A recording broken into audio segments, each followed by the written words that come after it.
The sign went up on the lawn before I even knew what he was planning. I thought my husband was bluffing, but then I saw the for sale banner and the papers stacked on the kitchen table. He wasn't threatening anymore. He was leaving, and he was taking everything with him. I am Leora Venn, 31 years old, a retail manager who thought keeping things lively with jokes was harmless, but apparently I underestimated the weight of my husband's silence. Nathan Venn, 34, is calm and methodical, and when I mocked him publicly about not being the only man who could hold my attention, he responded not with anger, but with steady plans to dismantle our life together. My sister Danya cheered me on at first, telling me I deserved freedom and excitement, while his parents Margaret and Paul whispered behind my back and warned him to be careful. Our son Rowan is 5, too young to fully understand, but old enough to notice when his father leaves the room with packed boxes. I thought Nathan was sulking like always, but now I see he was planning his escape, and the joke I thought made me sound powerful has left me standing in a house that no longer feels like mine. It started at a neighborhood barbecue where the sun was hot, children ran across the grass, and I felt restless because everyone else seemed dull while I wanted to be the center of attention. People asked about marriage, and I, craving laughter, said casually that I was not really the monogamous type, smiling as if it were clever and daring, expecting it would make me look fearless. Everyone chuckled politely, and my sister Danya clapped loudly, saying I was always the bold one, while Nathan froze, standing stiff with his drink untouched. I brushed it off, telling him later that it was harmless fun and people enjoyed honesty, but he did not argue. He only stayed quiet, which I labeled as sulking. I repeated the joke again when we were at the gym cafe with friends, where Ezra, one of Nathan's longtime acquaintances, laughed in a nervous way that fed my ego. I leaned into it, telling myself that if Ezra smiled, then I was still attractive and admired, and Nathan should be proud of me for commanding attention. He asked me afterward if I realized what people were saying, and I insisted he was paranoid and jealous over nothing, that I was only keeping things playful. I believed my words were making me exciting, but slowly I noticed how Nathan began slipping away, carrying folders to his parents' house under the excuse of extra work, and leaving earlier in the mornings. I told Danya he was trying to guilt me, that he was emotionally manipulative for ignoring me instead of arguing, and she told me I should not care if he felt wounded by a joke. At family dinner with his parents, Margaret scolded me with sharp eyes and said it was disrespectful to talk like that, but I told her Nathan needed to loosen up. Paul sat silently, looking at his plate, and I felt both judged and dismissed. Still, I thought Nathan would eventually come to me begging, because I was certain he loved me too much to take any action. Instead, his silence became routine.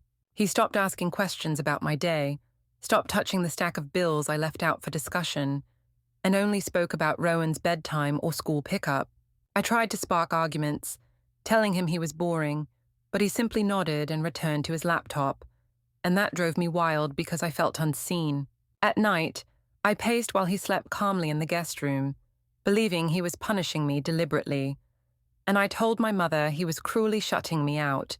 She said men sometimes need time, but I should be careful, and I laughed it off, saying he was too weak to ever truly leave. Then one morning, while putting away laundry, I found a folder half open in his briefcase containing real estate documents with our address listed, and my hand shook as I flipped through the pages. There were appraisals, agent notes, and even a draft listing. He was not bluffing. He was preparing to sell the house without my knowledge, and I realized his silence had been strategy all along. I confronted him, demanding to know if he was serious, and he only said it was for stability and that the house needed to go. I tried crying, begging, even accusing him of destroying our family, but he remained calm and said everything was already in motion. That evening, I told Danya that Nathan was being dramatic and cruel, but she only shrugged and said maybe he had a point, and I could not believe my own sister was wavering after cheering me on for months. Margaret and Paul, meanwhile, stood beside him, praising his strength and saying Rowan deserved a stable parent, and I felt cornered, surrounded by their quiet approval of his every move. Ezra stopped responding to my messages, clearly wanting no part of the mess, and that left me even more humiliated, realizing that the attention I thought I had gained was actually pity or discomfort. The next week, the lawn sign appeared, bright and undeniable, hammered deep into the soil while neighbors watched from their porches. My heart dropped, because the joke I thought made me look powerful had been turned into proof of my recklessness. And now, the house where I thought my family would stay forever had a price tag swinging in the breeze. Nathan did not argue, did not fight. He simply prepared everything, and I was left trying to explain to anyone who asked that it was just a joke, though even I began to hear how hollow that sounded. The sign stood in the yard like a warning, bright letters declaring that the house was no longer ours, but just another listing. And each time I looked at it, I felt the ground beneath me shift. Nathan spent his evenings meeting with the realtor, walking through the rooms with a notebook, making lists of repairs, while I followed behind, insisting that he was throwing away years of our life over a careless remark. He never shouted back, never lost his temper, only said the decision was final and that paperwork was already underway. That calmness made me furious because I wanted him to fight, to show anger, to prove he still cared. But instead, he moved through the house like an accountant balancing ledgers, stripping my emotions of any power. I told Danya that he was punishing me unfairly, but she only said she did not want to be caught in the middle, and I felt betrayed by her retreat after all her earlier encouragement. When the realtor arrived with glossy folders and polite smiles, I tried to act friendly, telling her this was all Nathan's idea, but she nodded at him as if he was the only client. She measured rooms, discussed potential buyers, and ignored my attempts to lighten the mood, and I realized that I was already being cut out of the process. Neighbors began stopping by, pretending to be curious about the property, but really wanting to peek into the fallout of my marriage, and I saw pity in their eyes. They whispered about the barbecue, about my so-called joke, about how Nathan had handled everything quietly, and I could feel the shift in their respect. Once I had been the lively neighbor who made them laugh, now I was the cautionary tale on the block. Inside the house, boxes began to appear, neatly labeled with dates and destinations, and I hated how organized it all looked. Nathan packed Rowan's toys carefully, setting aside what would go to his parents' house, what would stay with me temporarily, and what would be donated. I tried to stop him, insisting that we could work through things, but he said the environment needed to change for Rowan's sake. I accused him of being dramatic, of trying to erase me from the picture, but he stayed steady, explaining that the house itself had become poisoned with conflict. I hated those words, because they made sense, and I had no real answer. Margaret and Paul began showing up more often, Paul helping Nathan carry furniture into storage, while Margaret kept Rowan busy in the backyard, and the sight of their quiet teamwork burned me. They looked at Nathan like he was taking control for the good of everyone, while I looked like the unstable one pacing in the kitchen. My mother still tried to defend me, saying Nathan was overreacting, but even she avoided visiting when she saw how far things had gone. Ezra's silence was complete now. No replies to my messages, no smiles at the gym, and I realized that the person I had once used as proof of my desirability had cut me off entirely. The night before the first house viewing, I walked through each room in disbelief. The family photos were gone, replaced with blank walls, the counters cleared, the house staged like we had never lived there. Nathan explained that buyers needed to imagine themselves here, and I snapped that he had erased us already. He only repeated that it was necessary, and then turned away, and the distance between us felt impossible to bridge. Rowan asked me quietly why his drawings were packed away, and I told him it was just temporary, but I knew in my heart nothing about this was temporary.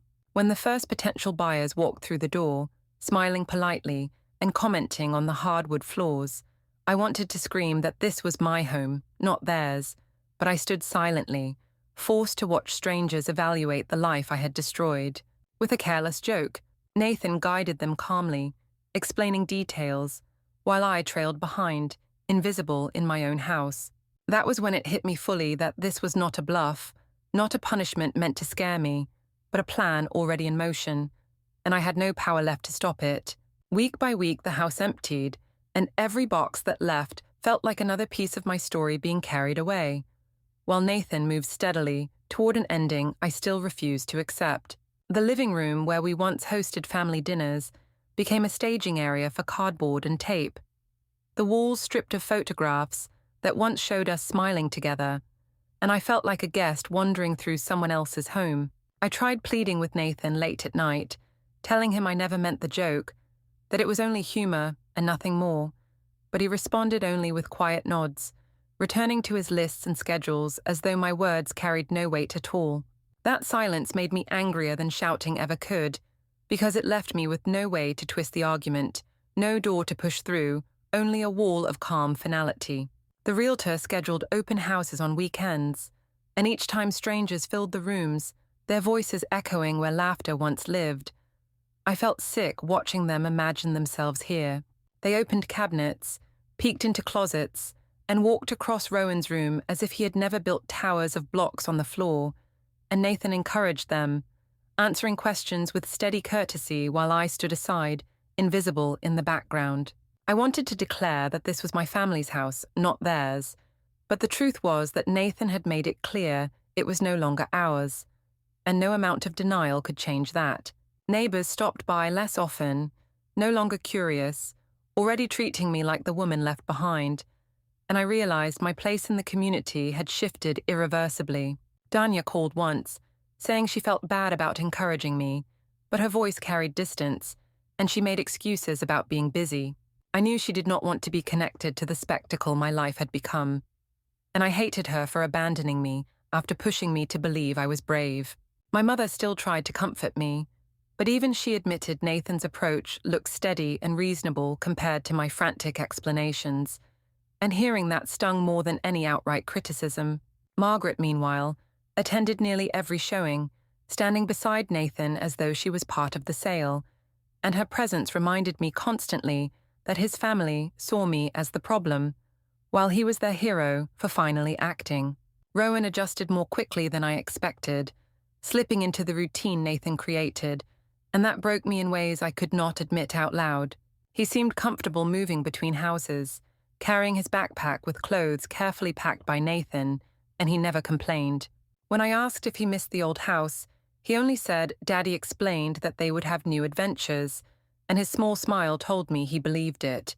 I felt replaced, not only as Nathan's partner, but as the anchor of my own child's stability, and I hated how calm and safe Nathan appeared in Rowan's eyes. One afternoon, I overheard Margaret telling a neighbor that Nathan was doing the right thing for his future, and the neighbor nodded, saying it was good he had found the courage to move on.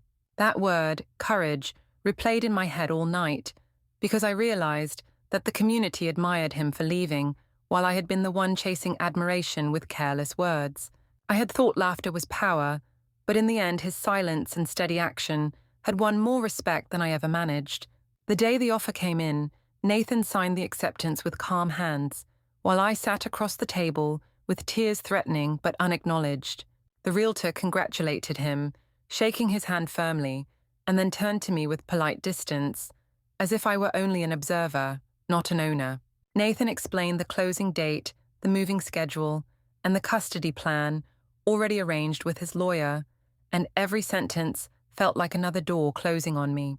That night, I walked past the sign in the yard, now marked with a bold sold banner, and I understood finally that he was not bluffing, not punishing me, but leaving completely, selling the life we had built because of a joke I thought would make me look fearless. The closing day arrived faster than I wanted, and the morning light made the sold sign outside shine like a cruel reminder that everything was final. No longer a threat, but a fact. Nathan woke early, moving through the house with quiet precision, loading boxes into the truck with Paul, while Margaret kept Rowan busy drawing in the kitchen. I tried to talk to him, telling him again that I never meant to hurt him, that my words were careless humor, not truth, but he only nodded, adjusting a box and walking past me without slowing down. His calmness burned more than shouting, because it meant he no longer saw me as worth fighting, only as something to leave behind. Inside, the house felt hollow, each room stripped of the life we once had, the walls echoing with footsteps instead of conversation. Rowan's room was bare, except for a small suitcase on the bed, packed neatly with clothes and toys, ready for the new house Nathan had already arranged. I tried to convince Rowan that we would stay together, that things would go back to normal, but he only said softly that Daddy told him everything would be fine, and I could see in his eyes that he trusted Nathan's plan more than my words. That cut deeper than anything else, realizing my own child believed his father's silence more than my explanations. Neighbors gathered outside, pretending to wave goodbye, but really watching the end of a story they had followed for months. I could feel their judgment, the whispers about the barbecue, the rumor of me saying I was not the monogamous type, and how Nathan had handled everything with dignity. Some smiled at him, shaking his hand, wishing him luck, while their eyes slid away from me quickly, and I knew my reputation in this neighborhood was finished. I told myself they were hypocrites, that everyone jokes about relationships, but deep down, I knew I had given them reasons to believe every rumor. Danya did not even come, sending only a short message saying she hoped I would be okay, and I realized she had chosen to disappear rather than face the weight of what she once encouraged. My mother stood near me, holding her purse tightly, whispering that maybe Nathan would change his mind before leaving town, but her voice carried no conviction, and I saw that she had also accepted the truth. Margaret hugged Nathan proudly, kissed Rowan's forehead, and looked at me with cold satisfaction, as if this moment proved her warnings had been right all along. When the truck was finally loaded, Nathan walked through the house one last time, checking each room methodically, making sure nothing was forgotten. I followed him, hoping for a glance, a pause, a sign that he might reconsider, but he never slowed, never turned toward me with the softness I once knew.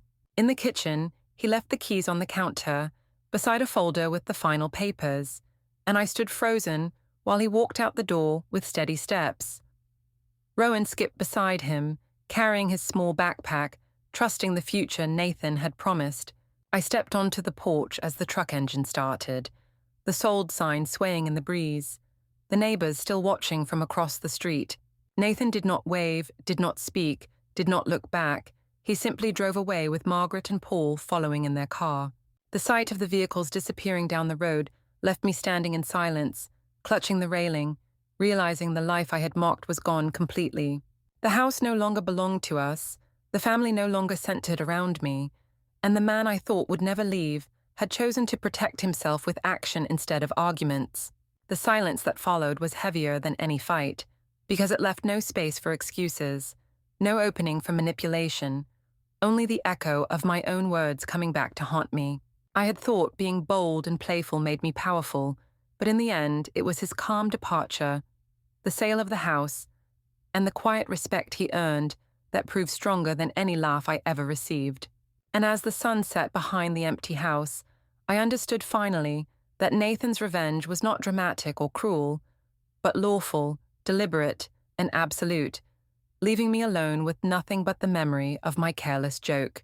The silence in the house after Nathan left felt unbearable, like the walls themselves were rejecting me, stripped of photographs, furniture, and warmth, leaving only shadows of what used to be. I walked from room to room, touching bare shelves and empty closets, trying to convince myself this was temporary, but the soldi sign outside told me otherwise. Every sound echoed, my footsteps sharp, my voice hollow when I tried to speak aloud, and the emptiness reminded me of how completely he had erased our life together. I told myself he would miss me eventually, that he would regret walking away, but deep down I knew he had already made peace with leaving.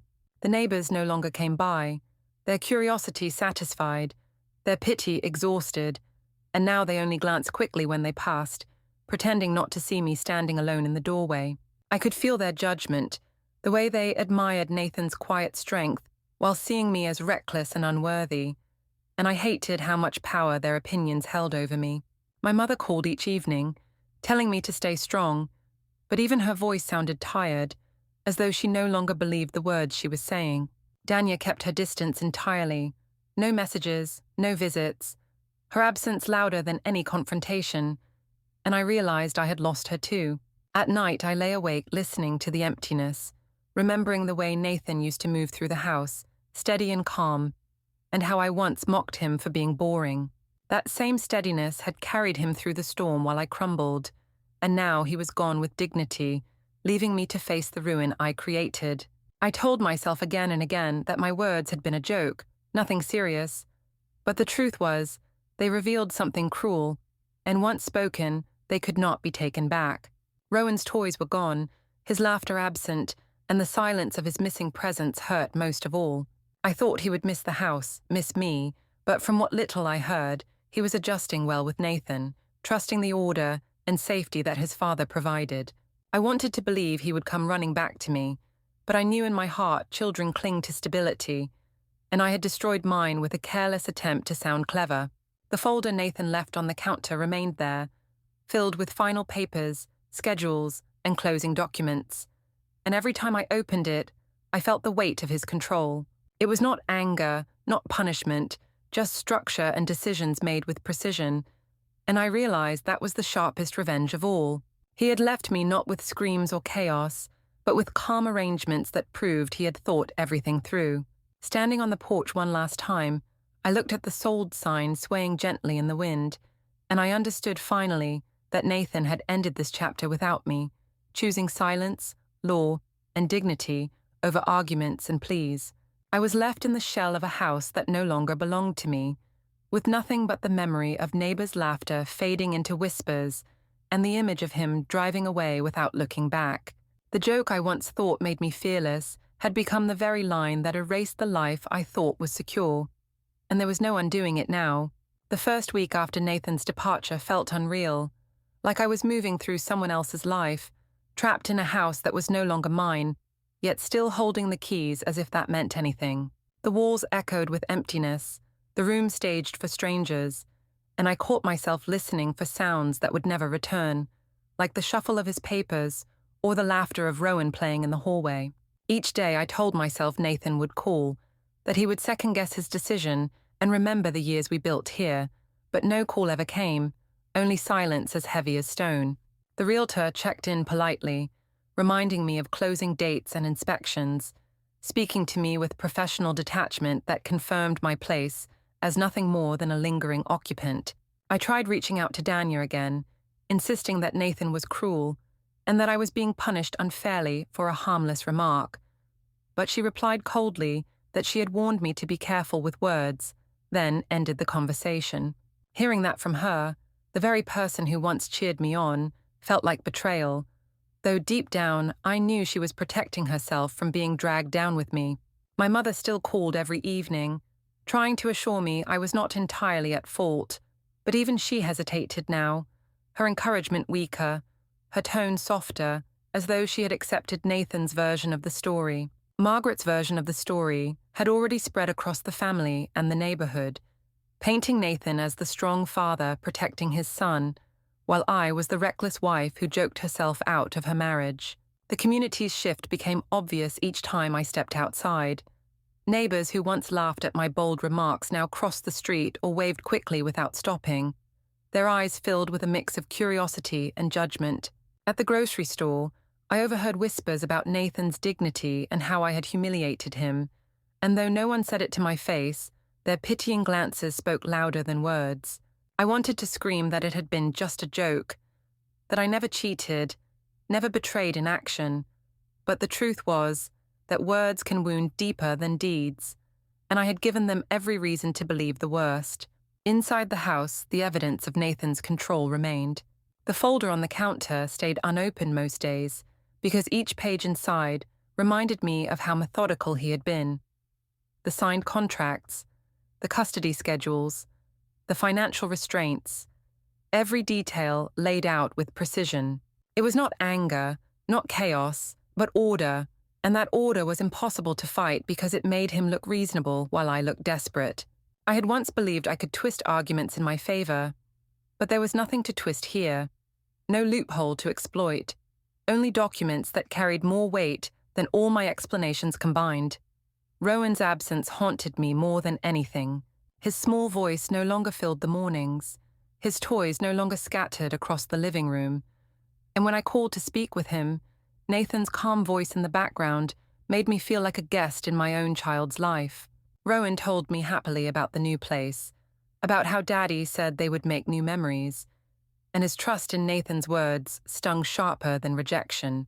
I wanted to believe he would miss me more, that he would beg to come back, but children cling to stability, and Nathan provided it while I chased attention with thoughtless humor. The night before closing, I walked through the house one last time, touching the empty walls, running my hand across the bare counters, trying to summon memories strong enough to erase the silence. I thought about the barbecue where it all began, where I laughed and said I was not the monogamous type, and how proud I felt when people chuckled. I thought about Ezra's nervous smile at the cafe, the way I mistook discomfort for admiration, and how I twisted Nathan's quiet reaction into weakness. Each memory now looked different, no longer empowering but humiliating, each laugh echoing like a warning I had ignored. When the movers came for the final pieces, Nathan did not appear, only the realtor and a closing agent who handed me documents to sign. I signed them with trembling hands, knowing the house no longer belonged to me.